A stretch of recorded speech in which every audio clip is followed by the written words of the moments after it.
Ângelo do Tele2 e vamos começar, né? Não perder tempo. A minha obra é O Horror de Dunwich, já falando desculpa a minha pronúncia, que é muito ruim. No caso, professor, o livro que a senhora veio lendo é um conjunto de contos de Lovecraft. O principal, nesse caso, é O Horror de Dunwich. Então eu vou falar especificamente desse conto. A publicação do livro foi em abril de 1922. O contexto desse ano é que em 1922, não, 1929, estava acontecendo a crise de 1929, ou mais conhecida como Grande Depressão. Basicamente, foi uma revolução que aconteceu em 1929 no capitalismo econômico da época. Basicamente foi isso. Esse é o contexto. A editora, no caso do livro aqui, é a editora Camelot. Não achei do conto original, do Horror de Dunwich. Aí, um breve resumo sobre a obra. A obra, ela meio que rodeia entre três personagens principais, que é a Livínia e o velho Wati, Watilut.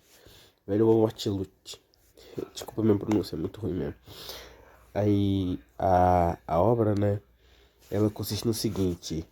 A família, vou falar a família da Livínia no geral, né? Porque ela é filha do velho Watilut, né? Ou vou chamar só de velho, né? Fica melhor. Ela tem fama na cidade, que é a cidade Dunwich, o nome da cidade é Dunwich, né? Ela tem, a família da Livínia tem fama de cometer bruxaria e alguns atos estranhos, mas principalmente bruxaria. Então, a história se passa nesse contexto, onde a cidade tem esse preconceito em cima da família da Livínia. Tratam ela diferente e tal. Criticam o fato dela, por exemplo, nas características que o autor fala pra gente dela, ela tipo tem um olho azul claro, sabe? Uma pele muito branquinha, um cabelo grisalho, mesmo sendo muito nova, né? Um pouquinho corcunda, sabe? Não é que ela seja feia, mas os padrões daquela época não era digamos, aceitável, né? Então as pessoas discriminavam ela por isso. E vamos lá. O que acontece é o seguinte, essa cidade é bem isolada, né? E em volta dela tem floresta e tem alguns morros. E basicamente, com essa imagem que a senhora tá vendo agora no momento, a Livínia subiu nesse morro, sabe? Tem até uns altares aí, coisas estranhas em cima desse morro. E ela sumiu, tipo, por 2 dias. E quando ela desceu, ela do nada ficou grávida. E ninguém sabe quem é o pai, nem nada, sabe? E aí entra mais ou menos o terceiro protagonista, né? Que é o filho da Livínia. O que acontece? Esse filho, ele cresce muito rápido e se desenvolve muito rápido, sendo tipo recém-nascido. Ele acaba começando a andar muito mais cedo que os outros, a falar muito mais cedo que os outros. Ele ganha até um pouco de massa muscular, sabe? É um pouco estranho.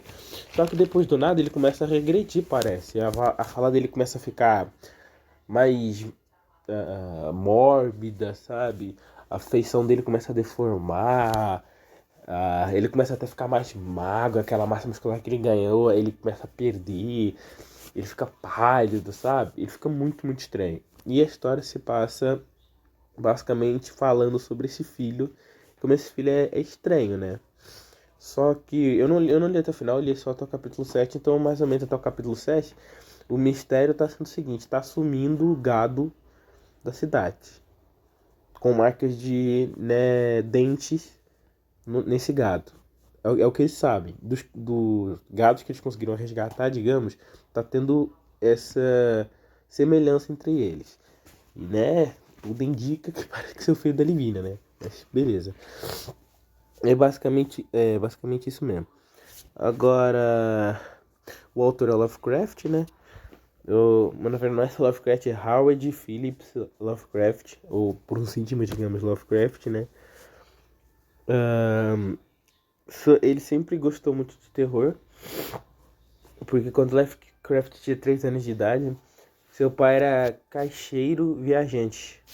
Então ele tinha essa experiência de ir vários lugares e tal. Por fato do pai dele ser caixeiro, tinha muitas histórias, sabe? Ele sempre gostou da filosofia da morte também. Então isso foi o que fez ele escrever essas obras e entrar no ramo, digamos, da literatura terror, né? Do gênero terror. Ok. O tema é terror e suspense. Um ótimo tema. Lovecraft é o rei disso, né? Um dos pilares do gênero de terror, né? Um pouco sobre como eu vou relacionar os dois trechos da narrativa com fatos reais, né? Da atualidade. O que eu consigo ver de coisas que a gente pode comparar com a nossa realidade atualmente é o caso de eles discriminarem a aparência da Livínia e por não terem, por exemplo, na história, né? Eles acusam a família da Livínia de cometer bruxaria, etc., mas não tem prova nenhuma disso, sabe? Então, esses dois tipos que eu vejo de discriminação. Que é o fato deles acusarem ele sem provas e acusarem a aparência da Livínia, sabe? Tipo, chamarem ela de feia, horrorosa, etc., deformada. É uns bagulho nesse nível. Agora, se eu indico a literatura, pra quem gosta do gênero de terror e pra quem é fã do Lovecraft, eu recomendo. Eu recomendo até como conto original. Tipo, não original, se você quer começar a ler gênero de terror, é uma boa opção, o Horror de Dunwich, sabe? E é isso. Muito obrigada por assistir o vídeo.